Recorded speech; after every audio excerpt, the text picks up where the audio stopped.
రక్తం పంచుకొని ఒకటే ఇంటిలో జన్మను ఎత్తి కూడా పెరిగిన అన్నదమ్ములైన అక్క చెల్లెళ్ళైన వేడుక ఏదైనా జరిగితే తప్ప కలుసుకోవడం జరగదాయే మనసారా మాట్లాడుకోరాయే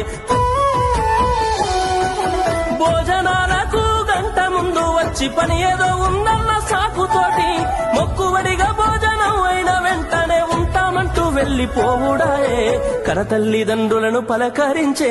తీరిక లేని సంపాదనాయే కనతల్లిదండ్రులను పలకరించే తీరిక లేని సంపాదనాయే